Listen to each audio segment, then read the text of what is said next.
So hey everyone, I hope आप सभी काफ़ी बढ़िया होंगे एंड अपनी लाइफ में काफ़ी अच्छा कर रहे होंगे इस टाइम। तो एज़ यूजुअल कह रहा हूँ, आप सभी को पता ही चल गया होगा जो एस्पिरेंट्स हैं कि रिजल्ट आ चुका है।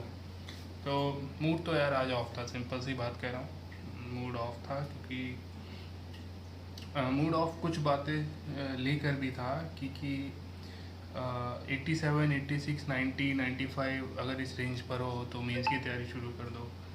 तो वो एक कुछ भी कह लो, श्योर नहीं हुआ क्योंकि आज मैं वीडियोस देख रहा था तो पीडब्ल्यू की भी वीडियो लाइव चल रही थी, सर ऋषभ सर ले रहे थे। उसके बाद आदित्य सर ने भी ली क्लास, तो उसमें सब लिख रहे थे कि मेरे 95 आ रहे हैं तब भी मैं क्लियर नहीं हूँ, 100 आ रहे हैं तब भी मैं क्लियर नहीं हूँ। तो यूपीएससी इज़, अब कुछ कह नहीं सकते यार, वो खुद रिस्पेक्टेड पेपर है, उसकी काफ़ी इज्जत करनी पड़ती है। मैं एज एन एवरेज स्टूडेंट, मुझे पता था कि यार यूपीएससी टेढ़ी खीर है, लेकिन मुश्किल नहीं है। बट कुछ स्टेप्स होते हैं, कुछ स्टेजेस होती हैं जो आपको डेफिनेटली फॉलो करनी पड़ती हैं, जब आपका मन करे या ना करे। यस, PYQ एनालिसिस बहुत बोरिंग था, नहीं करा, रिजल्ट सामने।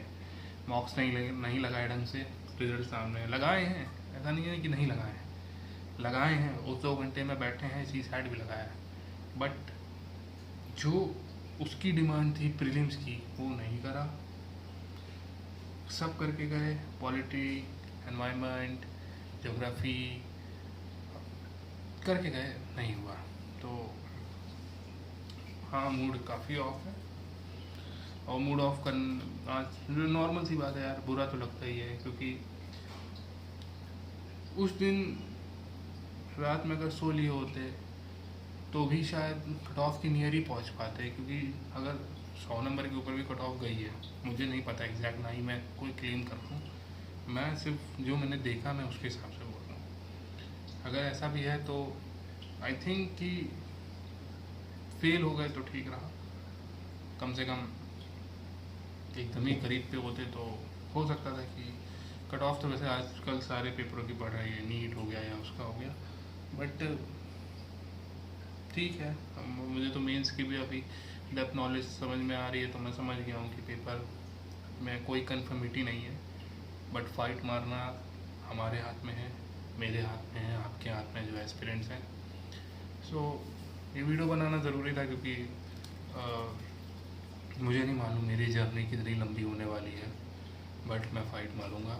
और शायद ये मैं लाइव कह रहा हूँ तो झूठ तो नहीं होगा, झूठ वैसे भी नहीं बोलता, रेयर होता है कि कभी कभी झूठ बोलूँ, बट इस चीज़ को लेकर मैं कभी झूठ बोलूँ। देखो, रिजल्ट्स क्या हैं, पास या फेल, होना या ना होना, वो मेरे हाथ में नहीं है। बट पढ़ना, कर्म करना, वो मेरे हाथ में है। तो आज का दिन था सैड, तो वीडियो बनाई क्योंकि अभी तो सिंपल देखो, क्लियर कट ये है कि मुझे इस साल नौकरी चाहिए। तो I will further go for next exam. NTPC मेरा लगा है, NTPC लगा है, आगे और भी आएंगे एग्ज़ाम, उनका भी देना है। तो मुझे, मेरी पहली प्रायोरिटी मुझे फाइनेंशियली स्टेबल होना है। उसके बाद नहीं, UPSC साथ में करना है, बट फाइनेंशियली स्टेबल होना ज़्यादा ज़रूरी है। तो अगर आपने यहाँ तक वीडियो देखी हो then please do subscribe and thanks for watching. खैर वैसे आपकी मर्ज़ी, सब्सक्राइब करें हो ना करो, क्योंकि ठीक है, मैं इसमें कुछ कह नहीं सकता, सबकी अपनी अपनी चॉइसेस हैं। Bye bye and take care.